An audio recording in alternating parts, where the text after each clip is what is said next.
Hi, it's Sean Scott here with WVRO, and we're visiting again with Stan Pennington.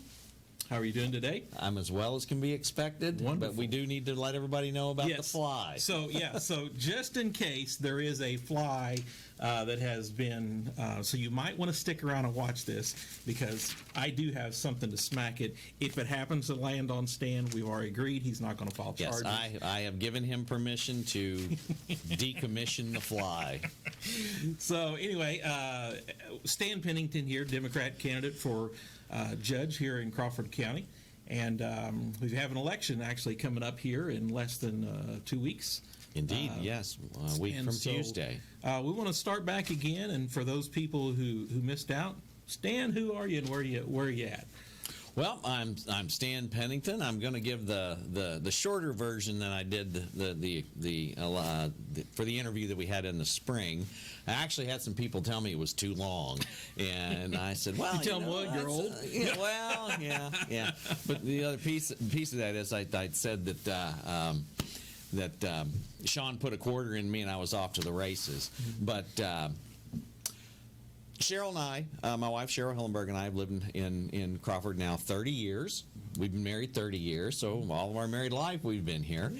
We live in Milltown and have been in Milltown for 29 years. I've been practicing law for 30 years, and before that, I've worked in various capacities within the civil and criminal court system. I have been a adult and juvenile probation officer. I've been a child protective service crisis worker investigator in Jefferson County, Kentucky. I've worked as a civil court bailiff while I was in law school.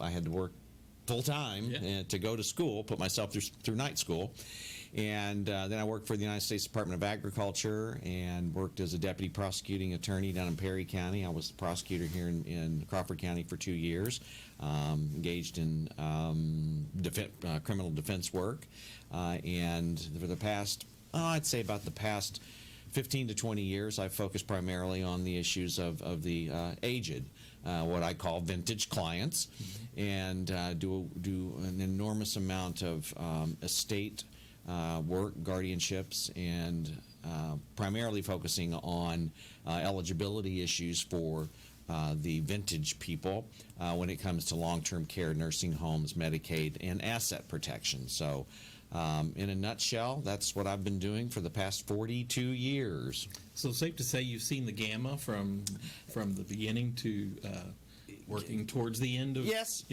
that's true, and I've been practicing in front of a number of judges, and I could tell you some really funny and sometimes scary stories about those experiences, but that's where I am, and I'm not going to belabor that.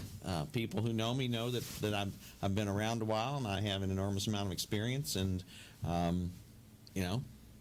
here I am. So, what do you feel is your greatest strength as a judge candidate?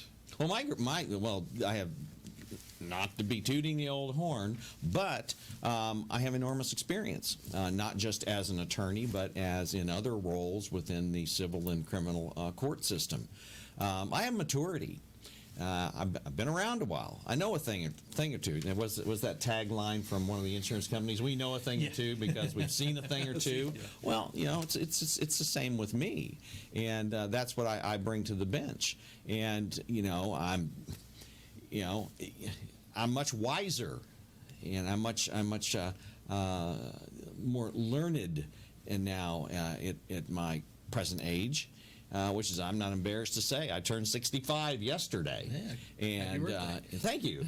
And I bring that to the bench. I don't have that. My 30s and 40s are behind me, and I've grown through life.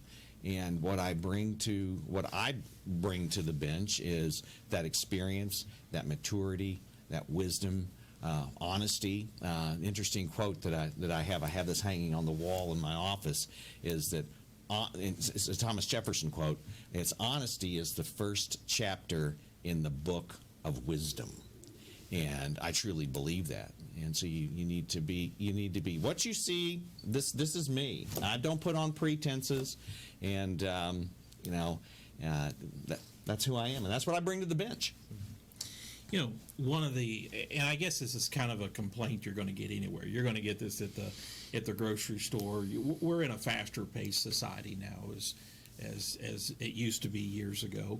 But yes, one of the complaints that's heard a lot is the basically the procedure or the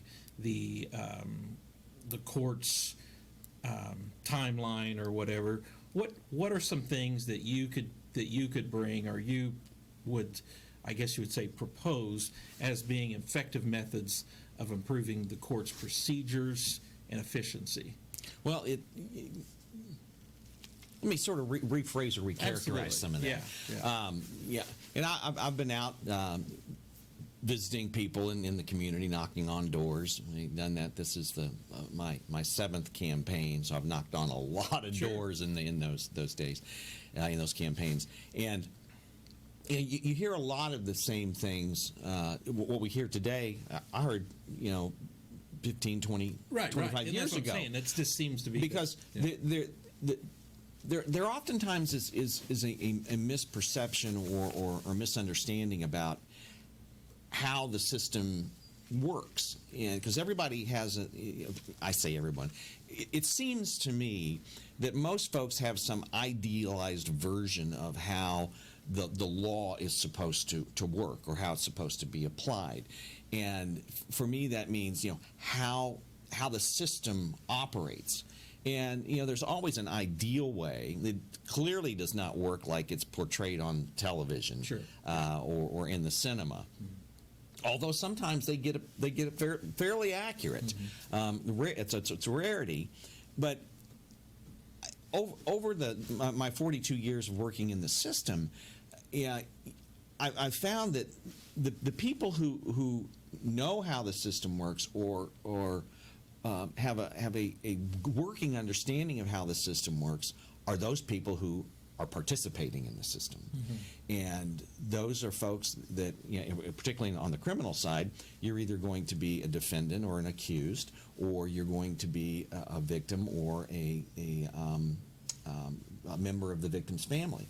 And oftentimes those views are very different in what you're looking for the system to do, the outcome. And cases, as a general rule, don't move along as quickly as they should. And the flies here. It was so close. Tempting. And from a practice standpoint, generally from a defense standpoint, there are tactics, and one of the tactics is you don't. As a general rule, you don't move things along too quickly, because from a tactical standpoint, over time people forget. And when you start looking at presenting testimony, maybe they can't recall, or maybe they move or they disappear. So there's a lot of that you have to consider those things. Now, from my perspective, as if I were a judge and having known and practiced in front of a lot of judges, one of the things that I learned is that it is the judge's role to move things along. You have to manage the court, and it's all about case management. And I talked about this in the initial interview in the spring, that you have to manage your cases, and what that means is you have to move them along. It means you have to hold the parties' feet to the proverbial fire, and that's how you keep things going. You just don't continue. You have a drop dead date, and one of my concerns is that things just continue to kick. It's what I call kicking the can down the road. Right. And I don't intend to do that. You have an initial hearing in a criminal case or in a civil case. You have your first hearings, your preliminary hearings. You're going to set a trial date, and you're going to move towards that. And if you don't do that, then you need to be negotiating. You need to be figuring out how you're going to resolve this case. Because I hear so often from people, it's like things never get accomplished. There's no end. There's no closure because things just continue to move slowly. I had a guy tell me today when I was out knocking on doors, he said, yeah, you know how those lawyers are. They just delay. And then when the money runs out, that's when you go to court. Case settled. Yeah. Yeah. Yeah. And that's public perception. Right. And how do you get past that? I'm not certain that you can. But from my perspective, assuming that I'm elected judge, we're going to focus on that. We're going to have case flow. We're going to have case management. Will there be hiccups? Sure, there'll be hiccups. Will things come up that result in delay? Yes, they will. But you have to stay on top of it. You have to keep things moving, because if not, you end up with a docket that is just it's overwhelming, and then you have your constituents, the folks out here that are depending upon you to get the job done, wondering, why isn't this being done? Right. Why aren't we reaching some conclusion here? And so, as a judge, hey, it's on me. What Harry Truman say? Buck stops here. Yeah. Well, essentially, that's what it does. I mean, you manage, you control, you move things along, and if it doesn't get done, I mean, whose fault is it? Arguably, you could say, well, it's the attorney's fault. Well, who has the responsibility of keeping the attorneys on track? Right. It's the judge. I think you'd mentioned this before when we talked about, everybody feels like their trial is the most, or their case is the most important. It is. And so, I can see, you're sitting there on the bench waiting, or not the benches, not the bench, but you're sitting on the benches in the courtroom. In the gallery. Yeah, the gallery, waiting. Come on, hurry up, move on, next. And then when it gets to be your time, let's pump the brakes here. Yeah. Listen to me, listen. So, I mean, I do get that. Somewhere you kind of get a happy medium, but I see where you're saying But it's the afterwards. Your comment is very accurate, because it's like I said, if you're in, most people don't want to be in court, but face it, there's a likelihood that you will be. Sure. And you could be in the courtroom in many different capacities. You could on a criminal side, you could have been the person upon whom the criminal act was perpetrated. So you're there as wanting you want justice. Well, the accused is there as well, and that person wants justice. But those desires of justice and what they conceive as justice are probably two very different things. Right. But you're right. It's like move it on. I get up there. It's like, but now focus on me, and you have to do that. You have to have a lot of patience. I know that. And my wife would say I don't have any, and I think it's one of my best virtues. But you're right. But you have to. Everybody wants justice, but each of us has our own perspective on what that means. And from a judge's standpoint, it's like, okay, what happened here? Because in a jury trial, for example, you're having to essentially reconstruct the truth. What happened? Right. Because it better not have one of the members of your jury who was actually there as a percipient witness. They don't know what happened. The attorney's, their responsibility is to present the evidence, and the judge, I think I mentioned this in the first interview, the judge's role is essentially that of a gatekeeper. Right. Yeah. The evidence comes in or it stays out. Right. Yeah. And the jury then has to make a decision based upon the evidence that has been admitted. And that's tough. Sure. Because you're asking them to determine what truth is, and the reality is we're never not going to know what the truth is because we weren't there. Right. Right. Yeah, and my mom always used to tell me, she'd say, there's three sides to every story: his story, her story, and the right story. The right story. Yeah. And so, we really call upon people to make a really, really tough decision, to sit there in the jury box, process this information, and then come to a conclusion, a collective decision that this is what happened. but keep in mind that the standard of reasonable doubt is not beyond any doubt. It's Sure. beyond a reasonable Reasonable doubt. doubt. But then we have to parse out what is reasonable. Sure, So sure. it's tough. But judge's role, Move it on. keep things moving. Yeah. Yeah.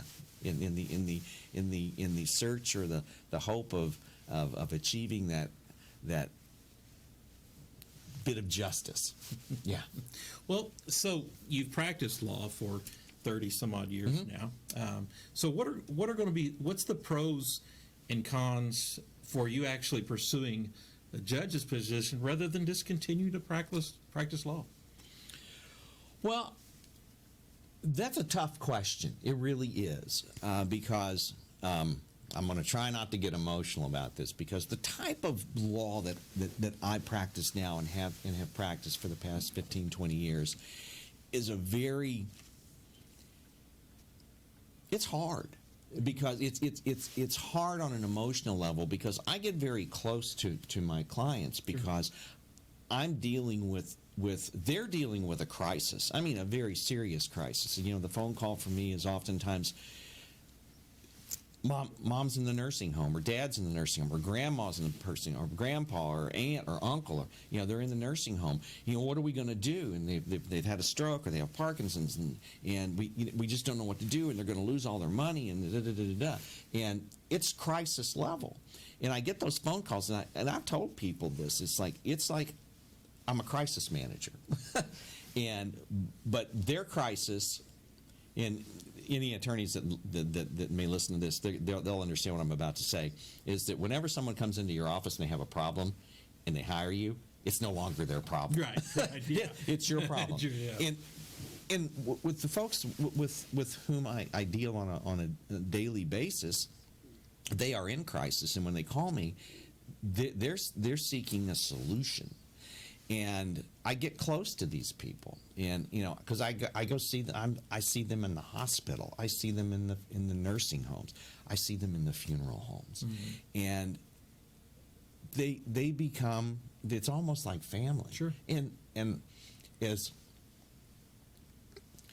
hard as that is, it is rewarding when I can help them, and I can bring oftentimes closure.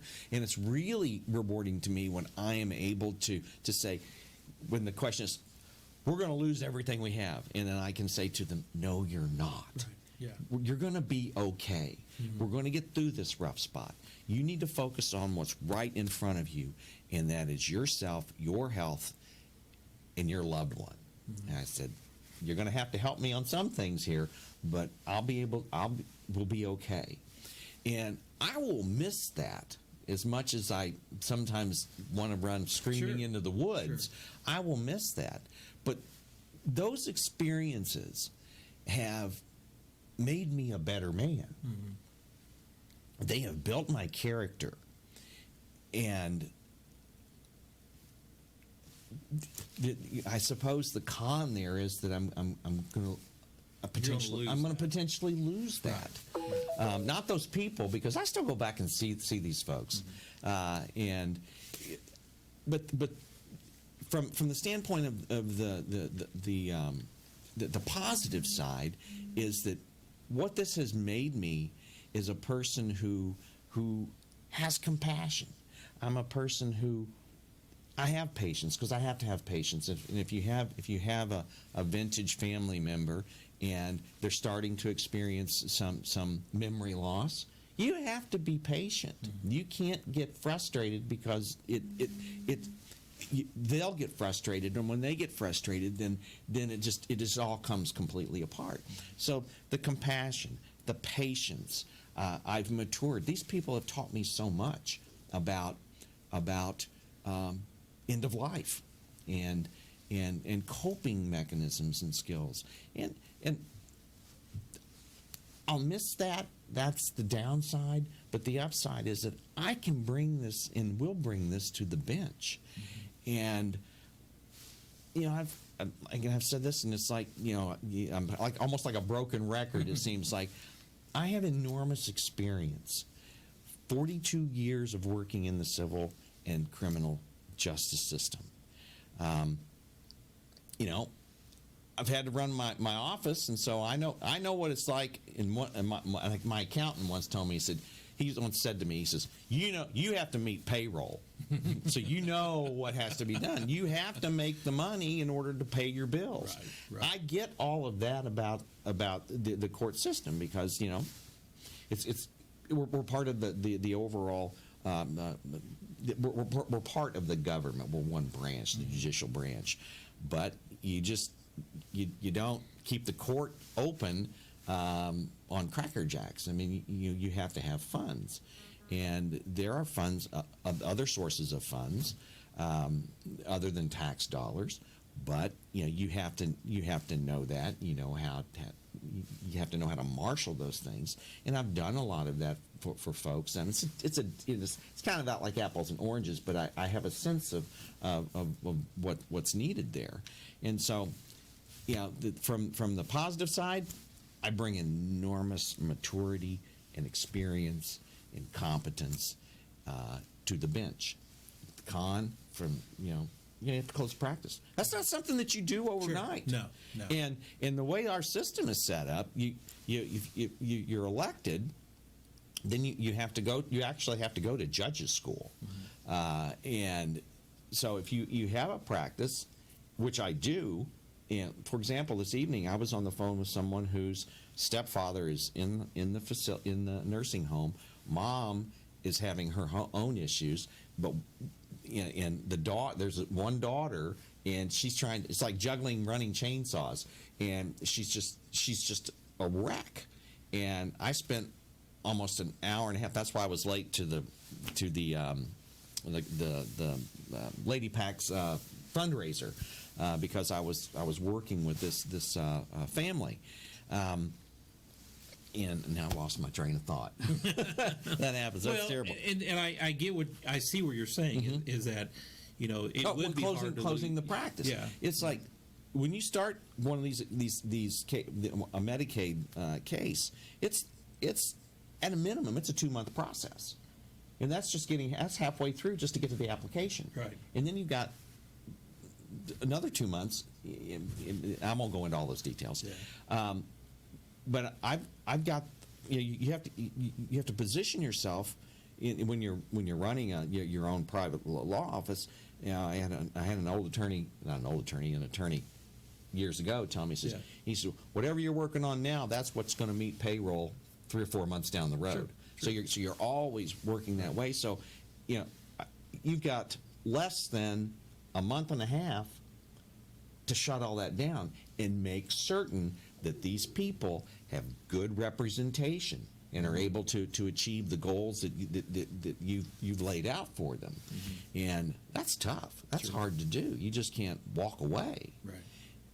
But particularly walking into what clearly is a daunting task, becoming a judge. That's serious business, people. Sure. It really is. Yeah. It's not just like, I can just go up there and say, overruled. No, that's not the way it works, because there's a lot of behind-the-scenes stuff that you have to do, too, a lot of administrative stuff. Sure. Yeah.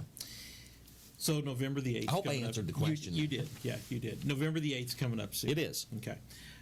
If you were successful in your bid for the judge. Yes. Where would you hope, because it's a 6-year term. It is. Both the offices are 4.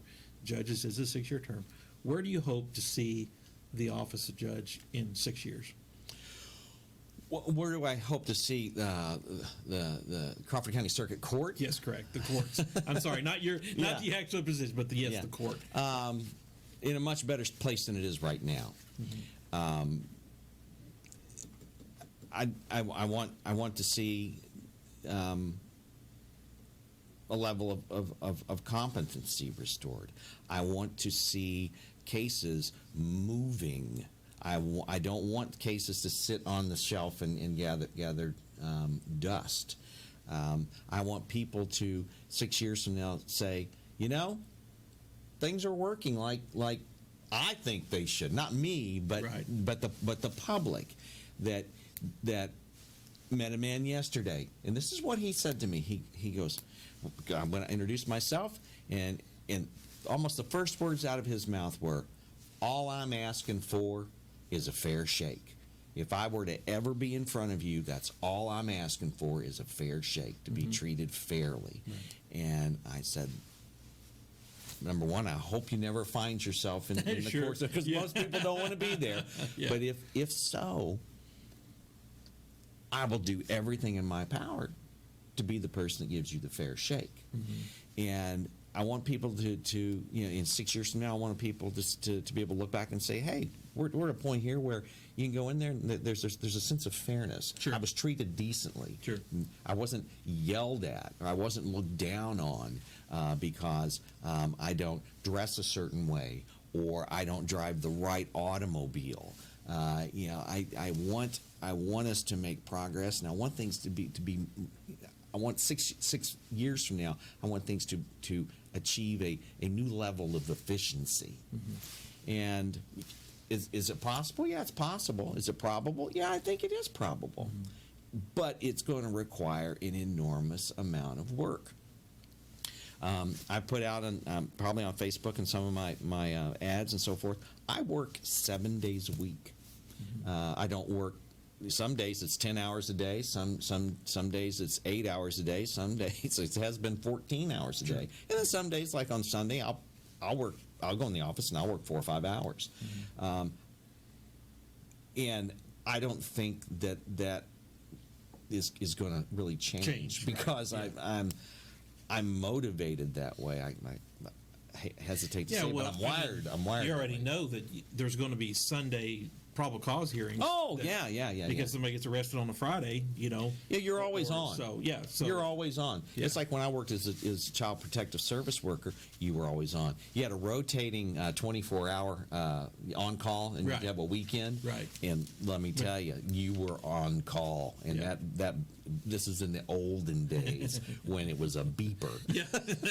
Your beeper would go off, and somebody's calling in where there's a child that's being physically abused or in the hospital. I mean, you go, and I'm used to that.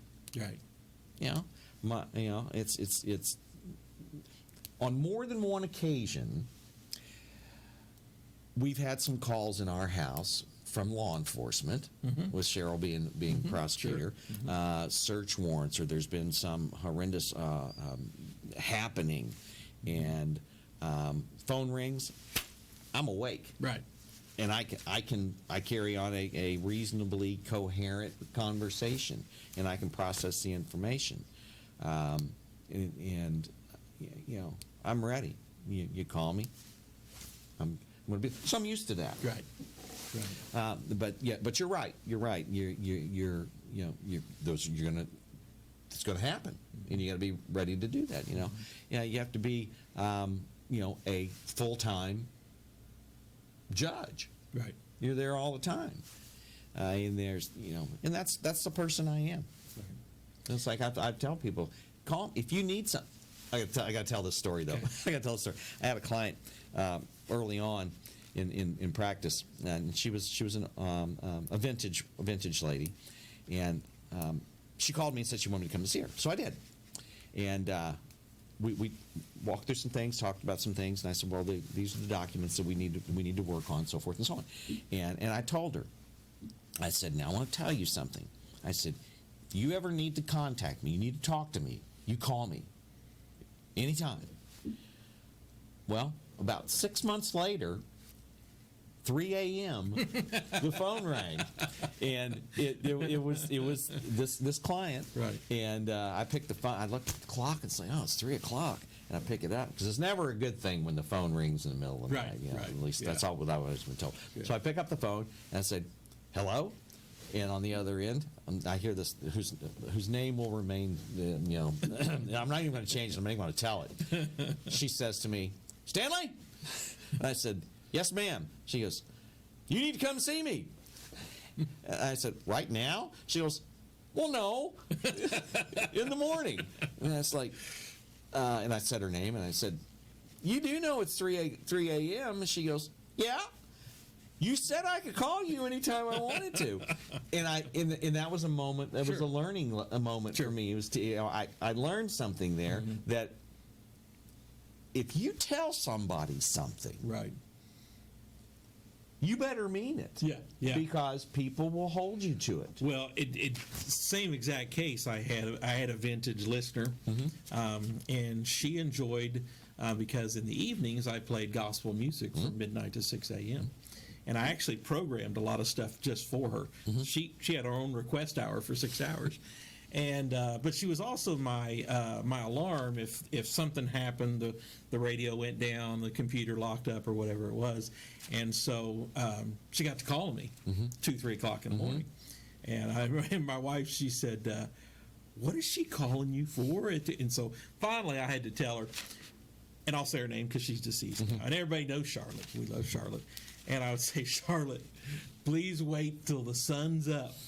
So before you go to bed at 6 o'clock, call me and let me know it's off, and I'll take care of it. Yeah. But yeah, you got to watch when you say, anytime, give me a call. But you have to be willing. If you're going to say something, you have to be willing to back it up. You have to stand by stand by your word. And I'd like to believe that I have done that, and I'm confident that I will. Well, that's a good closing statement. November the 8th, the election here in Crawford County. And it's too late if you're not registered. It's too late to be registered. But if you are registered to vote, we ask that you do come out and vote. A lot of people, it's tough when it's not a presidential election. Yeah. Yes. But there are a lot of, and we're going to get this fly. But there are a lot of offices that are up right now. We have auditor, we have a council, commissioners, sheriff, prosecutor, judge, assessor. Those are all, I believe, some clerk. Yeah, Clerk. Yeah, and don't forget the school board. And the school board, of course, yes. That's one that people didn't get to participate because there isn't a primary. So it is. There are these are very big positions in our community. And so every person's vote, yes, does count. Believe me, I've seen 3 recounts in the last several years. So it is very important that you get out and vote. It's very important that you make an educated decision. Don't make a popular decision. If you don't know something about somebody, my advice is don't vote for them. Or call them. Yeah, or call them. Yeah, and so you've got a week to contact any candidates, and they're all advertised in different places. But I have to say that I have been guilty of that, especially when it comes to the Supreme Court judges. I don't follow them Which ones? enough. The state? Yeah, to know. The retention votes? Yeah, to know. And so I don't know. And so I'll admit that, I have. But that's oh, right. It finally happened. Did we get it? No, I didn't. But I couldn't stop. I was already committed. No worries. So, but the thing, I'm glad you brought that up because that's tough because I remember early on in practice, I was in the voting booth and there are these judges' names listed, and I'm thinking. And some of them I did recognize because I'd read appellate cases and so forth. But I'm thinking most people are not going to recognize these names. And if they do recognize these names, they're not going to know what their particular judicial bent is, and how they've ruled and so forth. So how do you respond? You're not knowing. Right. Well, it's understandable that you wouldn't know that because they're not your next door neighbor. Sure. But we are. Right. Some of us, are your next door neighbors. And in the I think it was last week's paper. I think it was last week or the week before last. My contact information is in there. You contact me. You can. I'm not magical with Facebook, but I think you can reach me through Facebook as well. Sure. I have to talk to my IT specialist about that. Okay. But yeah, if you have questions, I'll do my very best to answer them. But just like my mom always used to tell me, she goes, "You can ask the question, but you may not like the answer." Right. So and that's okay. So while you can go ahead and give that contact number, or my cell number is 812-267-0024, and if you call and I don't answer, leave a message because I can't always answer the phone. because I'm I Sure. may be in the middle of something. Sure. But if you do reach out, or if you reach out on Facebook, I'll do my level best to get back to you. Is there any functions coming up? I know this is pretty well the. Well, tomorrow, today's Friday. Tomorrow evening in Milltown is Boo Fest. Okay. And So you'll be in Milltown? I'll be Saturday? at the it's Saturday evening at the trunk or treat portion And that's of it. pretty well lit. Yeah. I think that pretty well winds down. It does. So, It does, but hey, well, good luck to you. if you see me out Yeah. somewhere, feel free to talk to me. Right. Well, I appreciate you stopping again, and I hope everything works out for you one way or another. It will.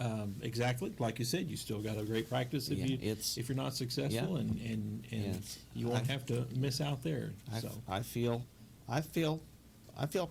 confident that the voters will do the right thing. That's wonderful. Well, thank you again for tuning in.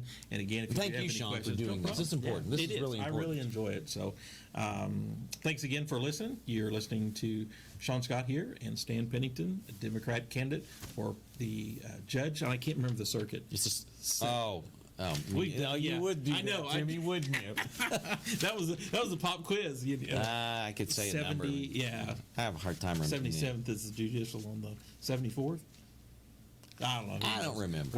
We're just. It's gonna say your court. It's the only one that's there. Yeah, it's the only one. It's your circuit court, people. All right. Thanks again for listening.